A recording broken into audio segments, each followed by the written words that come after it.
This interview is for information only and should not be considered as investment advice or a recommendation to buy shares in the company featured. Welcome to this Stock Box interview.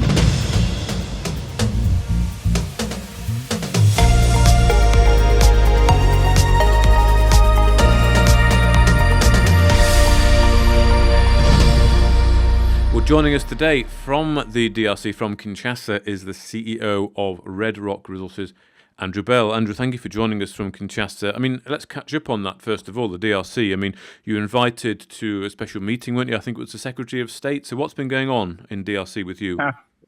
Well, I got an invitation. It was actually from the Maison Civile du Chef de l'État. Anyone who wants to can look it up. On occasion, our shareholders prove themselves very resourceful in finding things on Wikipedia, and this is not a difficult one to look up. But yes, I came out to see them and have spent indeed a couple of days up at the presidential palace. I rather wished that I'd been able to take photographs. There were 7 layers of security, which is very, very tight when you get anything close to the president, because there have been assassination attempts. And of course, the last president, part 2, was actually assassinated. There were 2 or 3 I saw wearing wonderful uniforms that were just like the military uniforms in Baba, which I read as a child. And I wished I could have taken photographs, but I was assured that any attempts at photography would probably lead to a burst of gunfire. And that would not have been a good end to my trip here. But actually, things have gone extremely well. Okay, so exactly what has happened then? I mean, how are things going with the arbitration, which is, of course, the main reason you were out there? Well, we did start the arbitration, of course, in relation to the $15 million, and that was done by the previous chief of staff. It started under him, but when it came to making a decision, because of the politics involved, now there's been an election, there's a new chief of staff in place, and he's now familiarized himself with the case. Obviously, in the months before the election, the previous chief of staff pretty much knew he was going. And then it took a long time to get all the pieces in place after the election. But the new guy is in there. He is energetic. He's looked at all the legal aspects of the thing, refreshed himself, find out what the politics were involved. And we are told that the final session of the arbitration is about to take place. So we believe that this was sort of left on his desk to be sent out. But, you know, until something happens, it hasn't happened.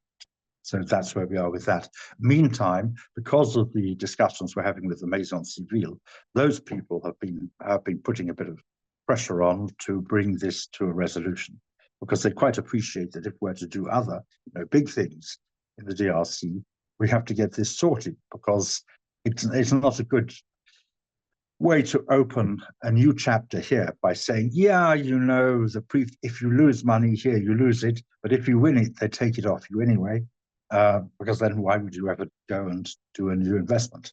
So that's where we are. But I think sometimes to myself, would anyone other than me have persisted in doing this? And I think perhaps not, because the system here has worked sometimes in the past, that all local cases end up as a mixture of politics and law, and effectively, except very rarely, get settled out of court, and all cases involving foreigners end up with the foreigners giving up in despair and leaving the country. So we have been a pretty unusual animal and caused a great deal of shock by the fact that we are actually standing for our rights. Arbitration mechanisms, whether within the country or outside, according to the OADA code, are going to be a single principal guarantee for foreign investors here. Okay, yeah. So they have to be back. So the final session on arbitration is expected soon. Did you have a meeting with the presidency? We've had some meetings, and we'll be having further meetings, the details of which we won't disclose unless a photograph is taken and we're given permission to use it. Okay. But you're expecting that again very soon then on this final session. So what are you thinking within a week or so?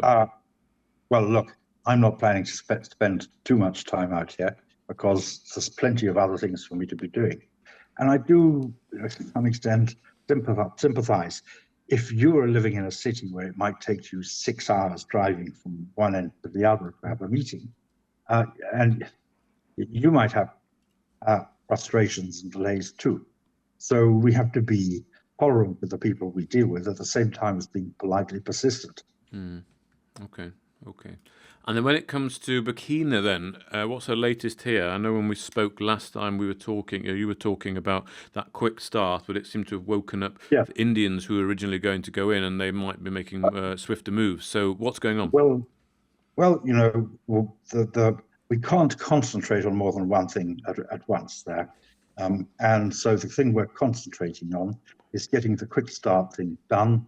Now there the equipment is either it's been acquired, it's either in Ghana, some is coming up from South Africa with the people.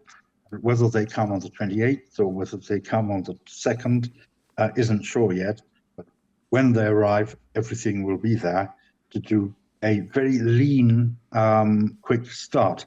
And the pleasant thing that they found when they started looking into it and checking with the embassies and talking to government people and discovering about all the licenses and permits that are required, is that, the system is actually just pretty much the same as Congo. And they've been managing mines, exporting coltan in the Congo for quite some time. So they know how to do this, and I've been impressed. Very great efficiency. Now, what it's not going to be is not going to be huge scale to start with, but then we have to make sure that we get it right. It's always easy to scale up afterwards, but this is happening. Yep. So we had to make some decisions there. We took them. Okay, so and when was the date? Did you say, Andrew? Well, there's the process, like getting their visas at the moment. But once they've got the visas, they're just going to jump on a plane.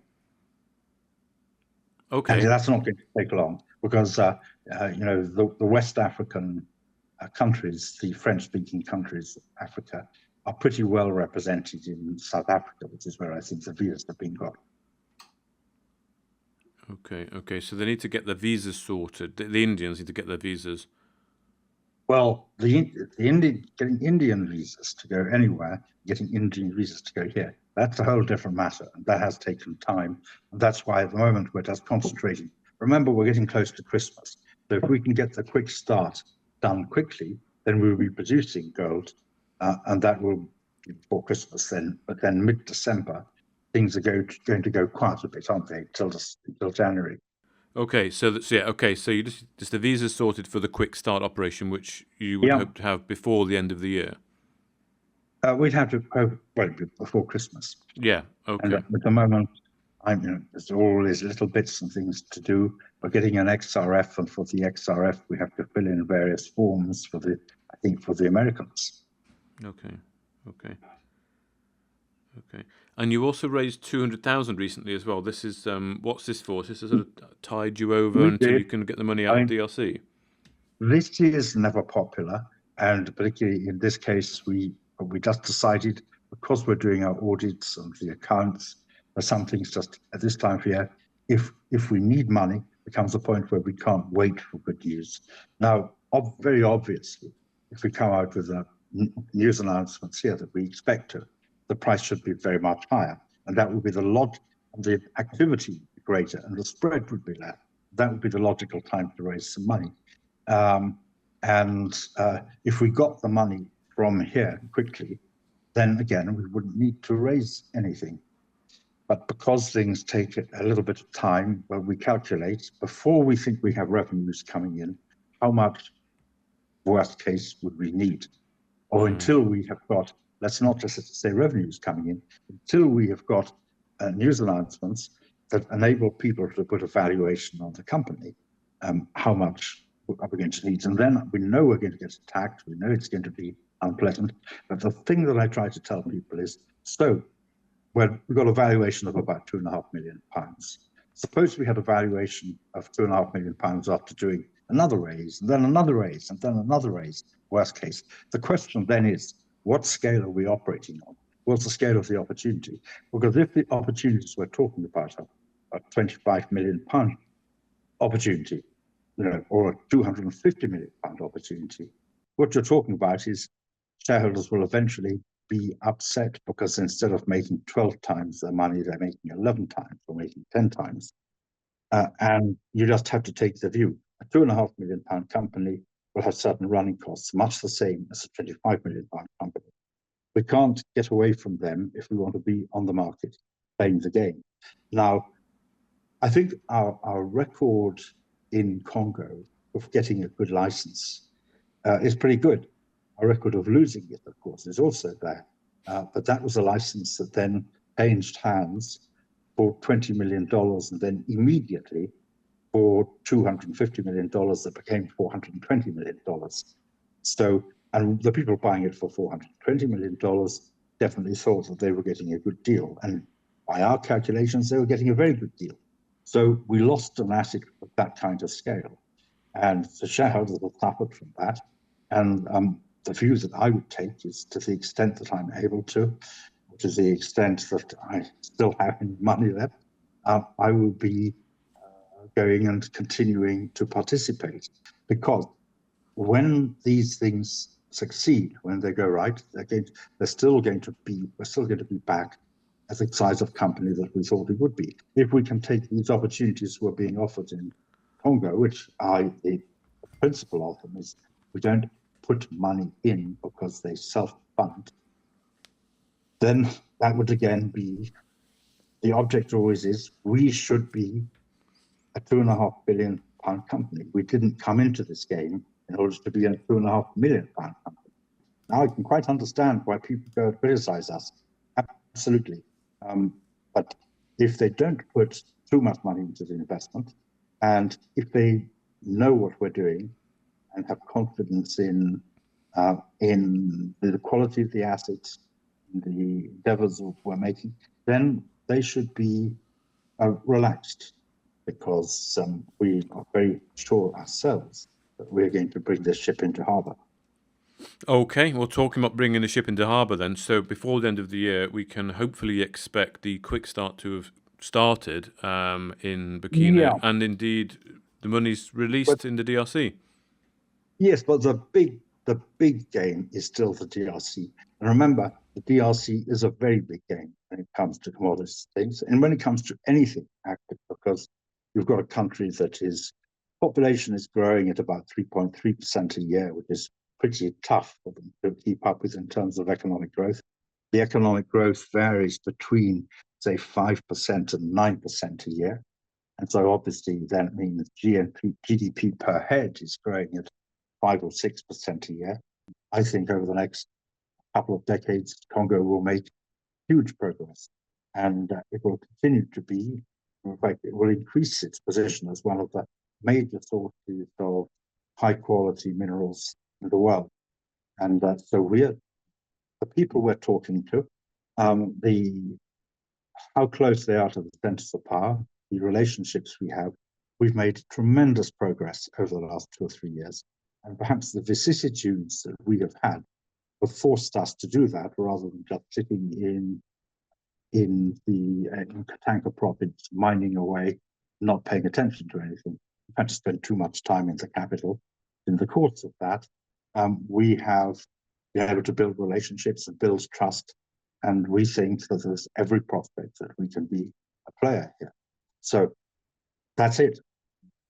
People have to make a judgment. I know there are people, who the last day or two will have been busy attacking us, and I fully expect this. And I would be unhappy too if I saw what I would see as dilution. But if people can see that this is the necessary maintaining the engine of the vehicle in order that it should compete in the sort of Formula One race, then they'll be more happy. But I think we obviously have to prove that, and I can't wait for us to be able to get an answer to say what we have been doing and what we are doing here.